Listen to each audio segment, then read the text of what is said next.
Almost 2 years ago now, I made a video about Botswana and how they managed to go from one of the poorest countries in the world to the wealthiest on their continent in just a few years, while also not being a dictatorship or repressive or anything, I thought it was a cool story, whatever. But a lot of people pointed out that Botswana was able to get to where it was because it was sitting on a literal diamond mine. And while I would argue that it shouldn't disqualify Botswana's success, there are many African countries that are rich in natural resources but are also really dirt poor, I figured it was time to follow up the story of Botswana with a similar story, the story of Bangladesh. In proportion to population, Bangladesh is one of the least reported on countries in the Western world. They have more people than all of these countries combined, but when was the last time you heard anything about Bangladesh other than some chemical spill or a sweatshop fire that killed 1,000 people? Like Botswana, Bangladesh is now a rapidly developing nation, and living standards have increased dramatically since independence in 1971. But this time, Bangladesh did so without relying on natural resources. Bangladesh had nothing going for it, and arguably started life as a country worse off than Botswana.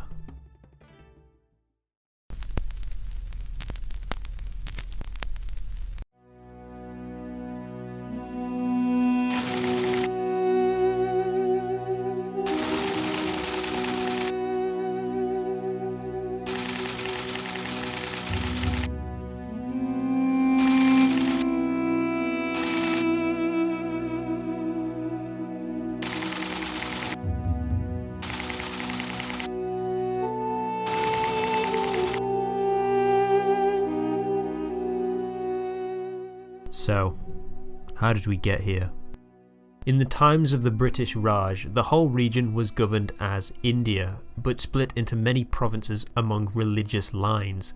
Some were Muslim majority, most were Hindu majority. The territory that would become Bangladesh was called the Bengal Presidency and was Muslim majority. Hindus outnumbered Muslims by a significant margin and held all of the top jobs in government. In the run-up to independence in 1947, many Muslims were worried that in the new Indian state they could be marginalised by the Hindu majority because there was no neutral third party to settle religious disputes. Indian Muslims lobbied the exiting British government to set up a state for the Muslim majority provinces, which they agreed to. Pakistan on the left, India in the middle, and Pakistan again on the right. The two were lumped together on account of religion, despite not speaking the same language and having over 1,000 miles between them. As expected, this was immediately a disaster for the people of East Pakistan. The borders of these new countries weren't even drawn up until 6 weeks before they were supposed to be in effect, and were extremely complicated. There were over 190 enclaves and exclaves all across the border, cutting off entire communities from police, schools, hospitals, banks and post offices. And the border with India was not open, effectively trapping these residents inside their city blocks with no way to receive help.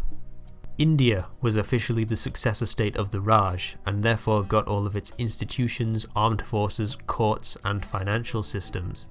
Pakistan received nothing. The East Pakistani government was originally run out of an all-girls boarding school because there weren't any other buildings in the entire province with enough rooms to run a government out of. Despite having more people than West Pakistan, East Pakistan received far less attention and funding from the central government in Karachi.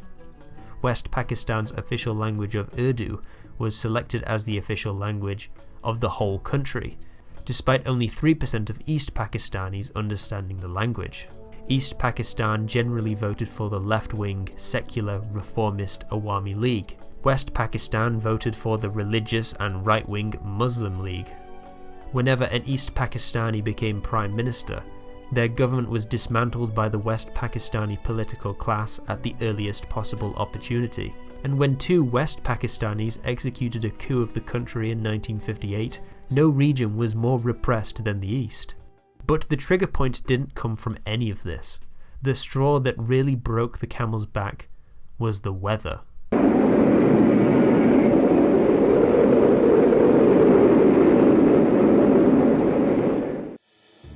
The Bowler cyclone was one of the most devastating natural disasters in history. killing up to 500,000 people in mainly Bangladesh. The military government in West Pakistan did barely anything to help the East recover from the disaster. Only 1 military aircraft and 3 crop duster planes were requisitioned to airdrop supplies to survivors. Humanitarian aid from India and the UK arrived before anything from the central government in Pakistan. This was it for the East Pakistan leadership. With all other options exhausted, Bangladesh declared their independence on the 26th of March 1971. In response, the Pakistani military commenced Operation Searchlight, a pointless and unproductive military campaign designed to crush Bengali nationalism through terror. Slums were indiscriminately burned and thousands of people were killed while fleeing. Awami League President Sheikh Mujib Rahman was arrested and imprisoned. Estimates for the number of people killed range from 300,000 by most Western academic sources, but is officially 3 million by the government of Bangladesh.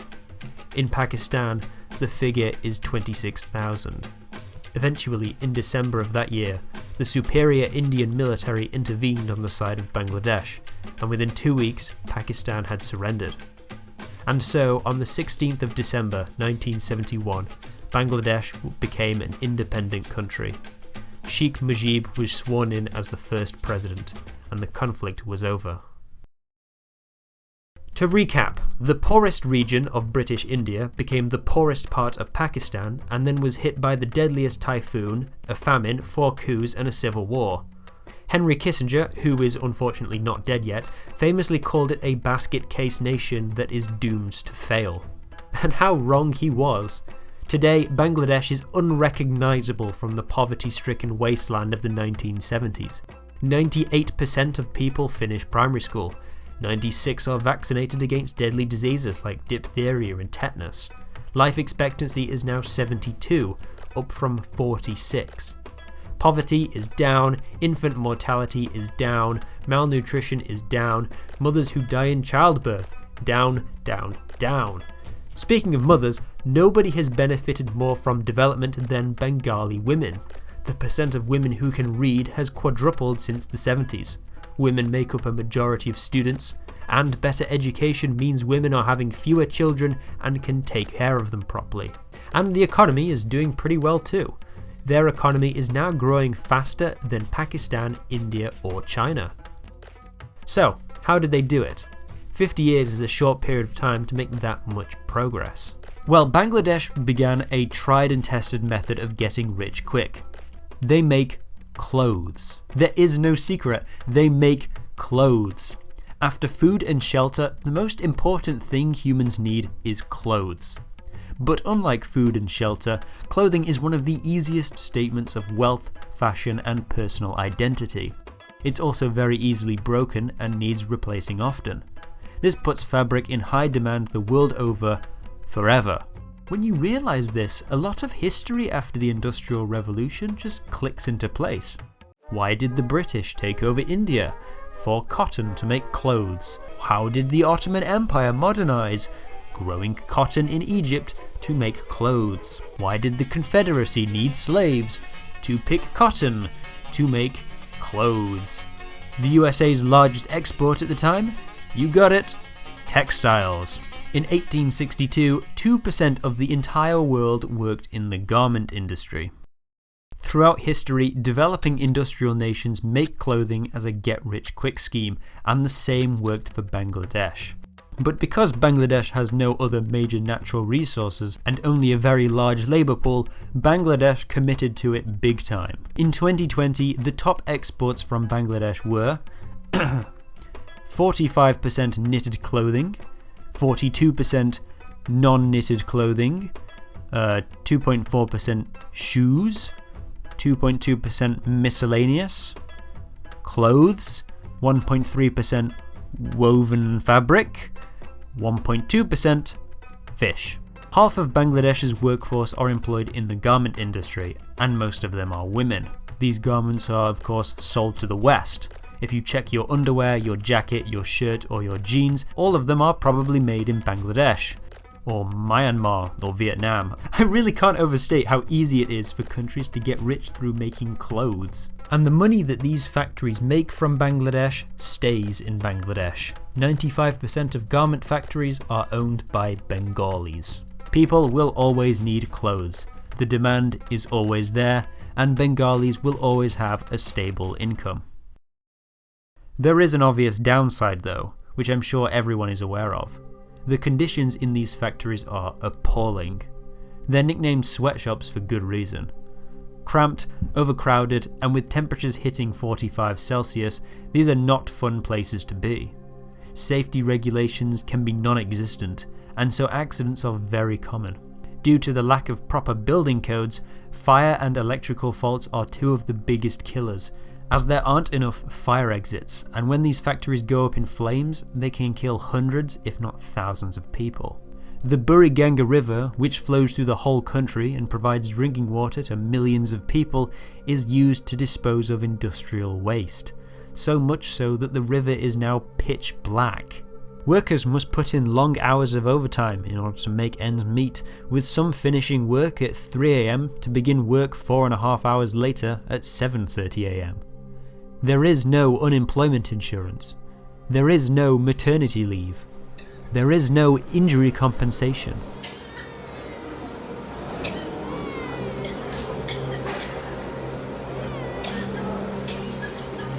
Clearly, something has to be done about this, and the cure for sweatshops is historically the sweatshops themselves. Garment factory wages are pretty low by Western standards, but it's double the national minimum wage in Bangladesh. With this new disposable income, workers are able to afford trade union membership, bargain for better conditions, and afford an education and get better skills to move on to more fulfilling work. Don't take it from me though, take it from the chairwoman of the largest trade union for garment workers in the country. Bangladesh's booming garment industry has helped to improve women's welfare. Their work earns them economic freedom and dignity at home and outside. Please design a better website though, this is terrible. This has happened throughout industrial history, first in Europe and North America during the 1800s, and more recently in places like China, South Korea and Taiwan.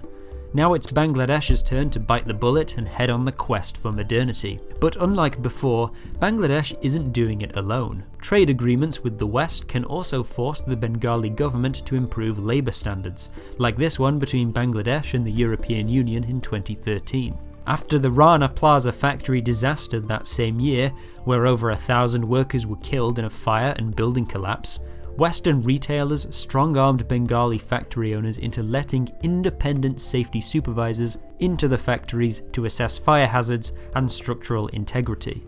Since then, 144,000 hazards were discovered by inspectors, and nearly all of them were fixed, saving countless people from potential injury or death. 93% of factories in the Accord now meet the required regulations, allowing people to make a living in safety. And when the Accord expired earlier this year, the factories signed on to an even more comprehensive agreement to replace it. All this hard work has paid off massively. The average Bengali citizen is now richer than the average Indian citizen. In 1971, Pakistan was 70% richer than Bangladesh. Today, Bangladesh is 45% richer than Pakistan, with Pakistani economist Abid Hassan stating, "It is in the realm of possibility that we could be seeking financial aid from Bangladesh by 2030. They also fixed the border problem with India, so that's cool. The road ahead is going to be rocky. Bangladesh suffers from success and will soon no longer qualify for trade agreements designed for the poorest countries to sell things to rich markets. As the economy modernizes, mass production of garments and simple products will no longer be appropriate for an educated and wealthy populace. Finding something to replace that will be tricky. The reliance on clothing has also stolen the limelight from other industries that could have been used to fill the void, like electronics.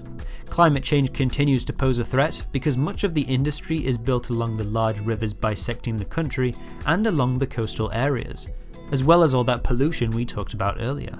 But the biggest problem to Bangladesh's long-term stability is probably politics.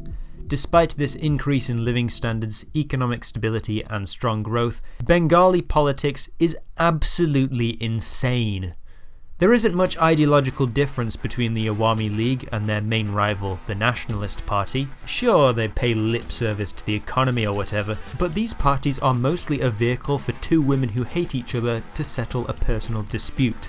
In a bipartisan move that would be the envy of Republicans and Democrats, they've worked to insulate the economy from politics just so that they can continue their stupid family feud without disrupting the lives of everyday citizens. The current Prime Minister is Sheikh Hasina of the Awami League, who is the daughter of the first president, Sheikh Mujib. She was the Sheikh family's only survivor after a 1975 coup because she was on holiday in Germany at the time. Opposing her is Khalida Zia, who is the wife of the man behind the coup, Zaire Rahman, and he did the coup because, get this, the army were bored after the Liberation War and felt like the Indian military intervention had robbed them of a glorious people's victory. But it doesn't stop there, because after more than 20 coup attempts, they were able to kill Zaire, which accidentally brought an even more repressive dictatorship. And of course that wasn't going to last, because nobody oppresses my enemy except for me, so they worked together to get rid of the dictator, and since the 1990s these two women have been battling it out, finding more and more dumb reasons to put each other in jail every time they get elected. They're so corrupt that they spend nearly as much paying bribes as they do on the health budget. So when Kissinger called Bangladesh a basket case nation, maybe he was half right. Because despite the assassinations, revolutions, counter-revolutions, coups and seesawing between two insane political dynasties, life has consistently been improving for the 150 million people in the most densely populated country in the world. They are simply going through a period of development that nearly every other country has been through. It's going to take a while before Bangladesh is on par with the rest of the developed world, but at least now you know a little bit more about the country that went from rags to stitches.